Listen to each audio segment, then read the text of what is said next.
બનાસકાંઠા જિલ્લાનું વિભાજન કરીને વાવ થરાદને જિલ્લો જાહેર કરતા વિરોધનો વંટળ ઊભો થયો છે।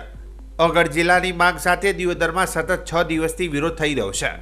સૂચિત ઓગળ જિલ્લા સંગઠન સમિતિના લોકોએ અગાઉ રેલી કાઢીને અધિકારીને પત્ર પાઠવ્યો હતો, પરંતુ કોઈ નિકાલ ન આવતા બીજા દિવસે મોટી સંખ્યામાં સભા યોજવામાં આવી હતી। એ બાદ આજે સૂચિત ઓગળ જિલ્લા સંકલન સમિતિ દ્વારા દિયોદર આરામગૃહ આગળ ધરણા પ્રદર્શન કરવામાં આવી રહ્યું છે।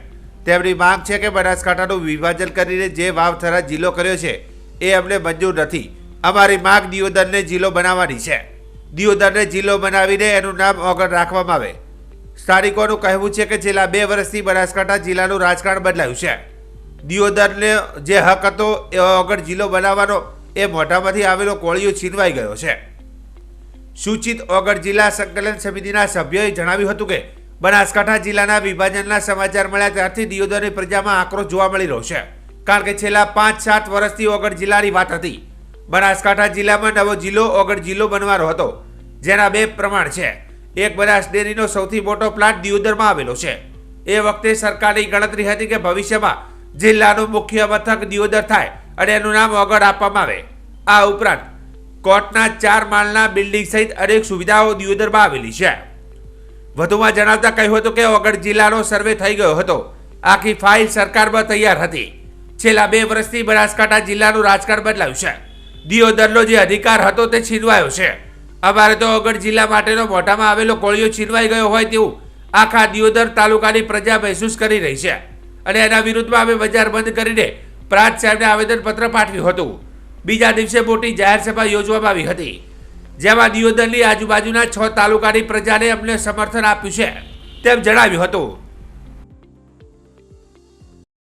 2018થી અને 2022માં પૂર્વ મંત્રીઓએ આપણને ઓગળ જિલ્લા માટે આશ્વાસન આપેલું છે, અને એ પછી ઘણી વખત આપણે રજૂઆતો કરી।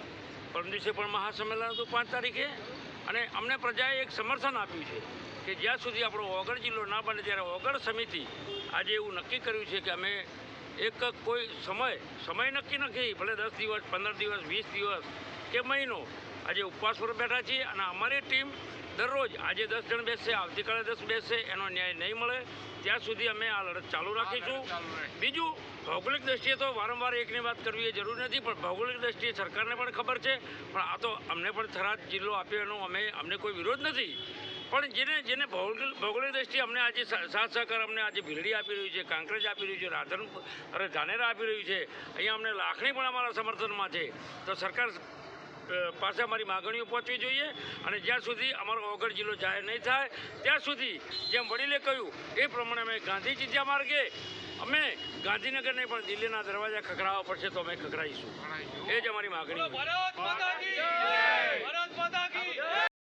એના માટે અમે ભલે 25 કે 30 દિવસ સુધી આમરણ ઉપવાસ ચલાવવો પડે તો અમે ચલાવીશું, અને આવતા સમયમાં જે દિયોદરને અન્યાય થયો છે અને ખરેખર સરકારે આનો નિર્ણય જો પાછો ન ખેંચે તો આવતા સમયની અંદર અમે ભારે ઉગ્ર કરીશું, કારણ કે જનતા એ જ લોકશાહી છે, અને લોકશાહી જનતા સર્વોપરી હોય છે, અને લોકશાહી એટલે લોકોથી લોકો દ્વારા લોકો વડે ચાલતું શાસન। એટલે સરકારે જે જનતાનો જે અત્યારે જનતાને જે દુભાઈ રહી છે, જનતાને જે થરાદ જિલ્લો જાહેર કર્યો છે એમાં જનતા બહુ દુઃખી છે, અને એને બહુ થરાદ જવા માટે અગવડ પડે છે।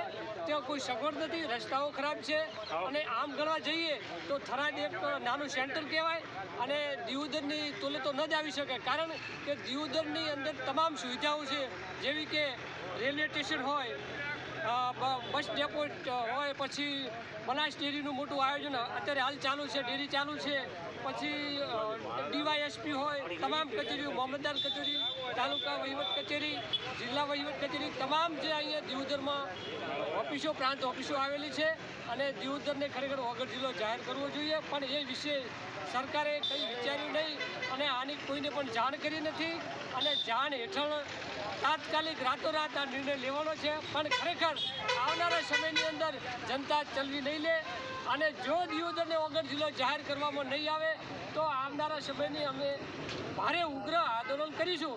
એ અમે છેક, અને એમ છતાં જો સરકાર નહીં માને તો અમે નામદાર હાઈકોર્ટમાં પણ જઈશું, અને જેટલું બને એટલું અમે આનો ઉગ્ર વિરોધ કરીશું ત્યાં સુધી અમે જંપીશું નહીં.